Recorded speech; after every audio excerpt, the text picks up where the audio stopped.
to another episode of the Iron Meditation, the Art of Living and Lifting podcast. I'm your host, Coach Michael.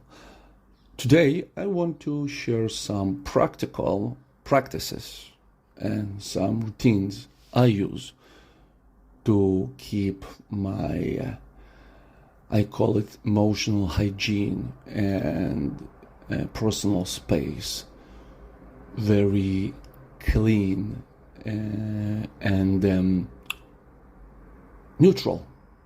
I found to have some issues with the word positive because, like, functional in training, it being bastardized, but neutral is still okay. Like, haven't been untouched. So here we go, and the tools are not, in some particular order, but as they come to mind. So the first one being a question I've read in a book, Someday is Today. I do not recall the author. I'm sorry, but you can just Google it and it will. Matthew Dicks. Here we go. Good book. I liked it. And one of the questions and things he talked in his book, saying that we are absolutely not objective in decisions we make now because we are constantly changing.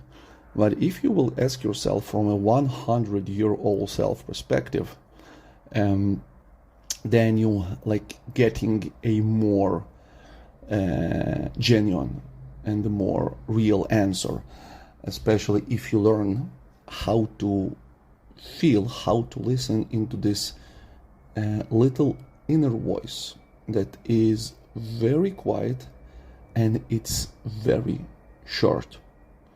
Because our cognitive brain steps in very, very, too quickly, like a guard in the mall, right? Starting to scream and whistle.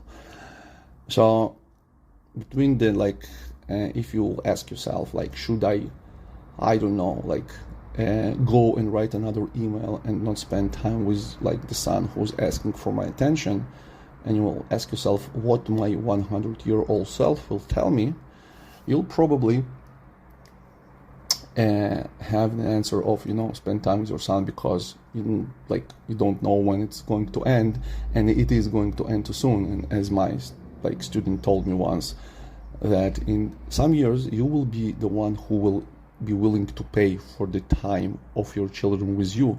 So spend the time now when they asking for it for free. All right, but let's jump for the radical example. Let's say, I don't know, if you ask yourself, 100-year-old self, whether you should, I don't know, porn binge instead of writing this email or this, post, you'll probably get a answer of, get your ass to work and write this email and write this post. So this is being the one. The second is my most favorite. I don't follow many people on social media, not because I'm this egotistic prick. It's because I want my attention to be present with me and not be diversified by many people, by people who tell me what to do next. That is why I'm not following people whose feed suggesting me what should I do, because it is making me deaf for the things I want to do. So for example, if you open your feed, you may see people pitching that you need to do ring work. Some people will pitch that you need to do mobility. Maybe I'm in your feed saying that do kettlebell sport because it's the best practice for many things. And you kind of try to do it in once and you won't stand it. You will burn out. Because you need a coaching, you need a plan, and you need a guy who maybe actually knows how to fuse all the three. But if you have 10 of those, then no coach will ever be able to juggle everything.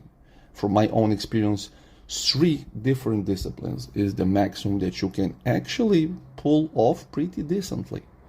All right, and I'm not talking CrossFit here. All right, it's different programming, but again, it's for the different episode.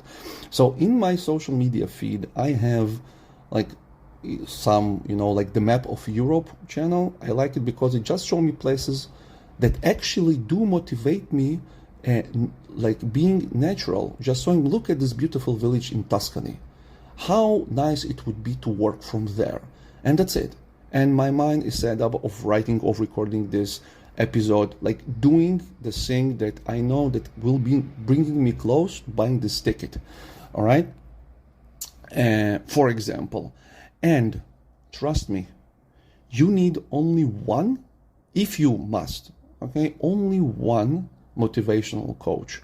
So all the people, and this is something we discussed with Levi on our The Essentialist podcast, like Alex Hormozy, I don't know, like Jocko Willink,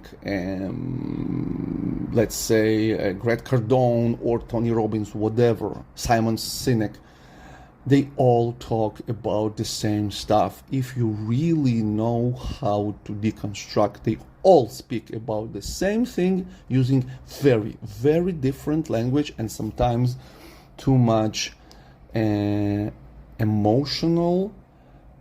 and unnecessary cognitive garbage around this. All right, it's like putting paper underneath strawberries in a basket to make the basket look more filled, but there are only 10 strawberries there.